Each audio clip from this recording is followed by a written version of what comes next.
गली के अमली वो दाई लग भी लग गेड़ा पर मोतिया कहर लग तेरी भैसा सुर रखवार दाई तेरी माया में ना हो बाटोरी वो मैया तेरी माया में ना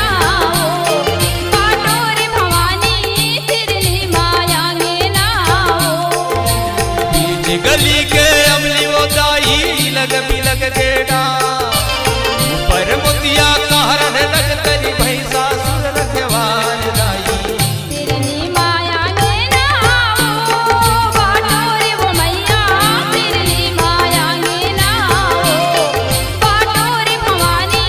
तेरी माया में ना हो बाटोरे वो मैया तिरनी माया गे ना बाटोरे वो दाई तिरनी माया गे ना बाटोरी वो मैया तेरी माया में ना हो बाटोरी भवानी तेरी माया में ना हो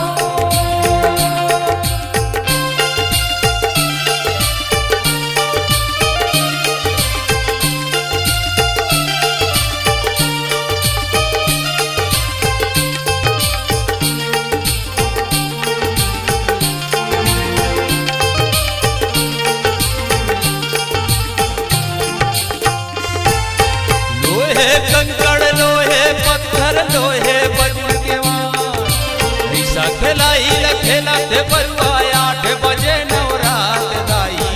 तेरी माया में ना हो बाटोरी वो मैया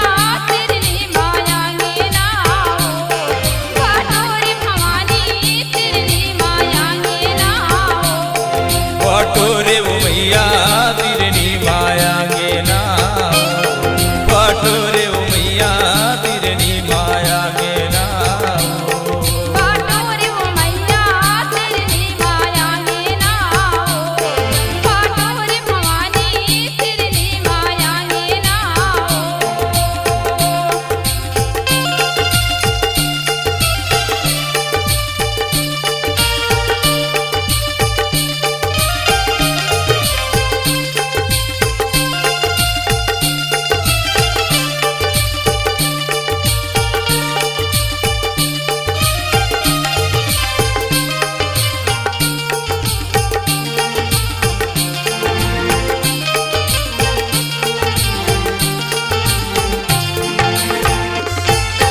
लाल पियर उजर नील रंग है 5 बूढ़ तोर भाई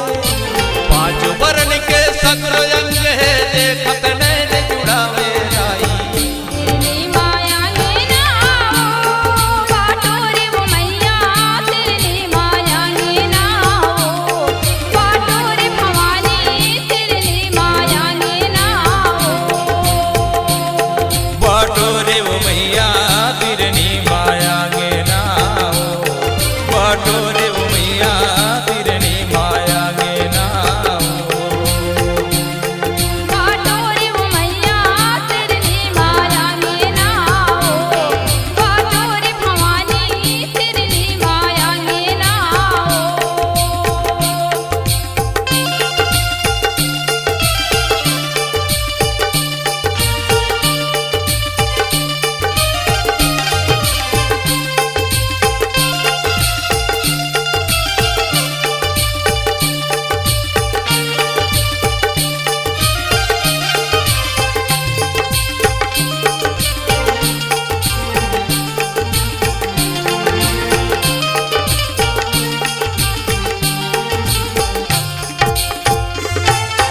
गैयल देखो ये सिंघरौली भैंसी देखो बड़वा तिरियल देखो ये पर पंछी पहिरे 16 सिंगार लाई तेरी माया में ना हो बाटोरी वो मैया तेरी माया में ना हो बाटोरी भवानी तेरी माया में ना हो तिरनी माया गे ना बाटोर भवानी तिरनी माया गे ना बाटोर वो मैया तिरनी माया गे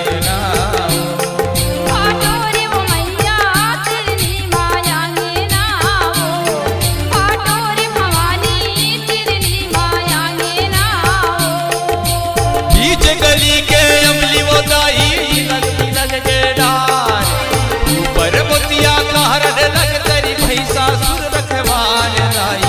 तेरी माया ने ना बाटोर वो मैया तेरी माया ने ना बाटोर भवानी तेरी माया ने ना बाटोरे वो मैया तिरनी माया गे ना बाटोरे वो दाई तिरनी माया गे ना बाटोर वो मैया तेरी माया ने ना बाटोर भवानी तेरी माया ने ना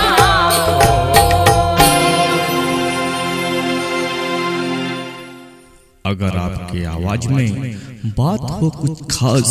तो चले आइए Sameer audio track recording studio करौंदा। हमारा पता है पुराना पोस्ट ऑफिस के सामने करौंदा, पुष्पराजगढ़, मध्य प्रदेश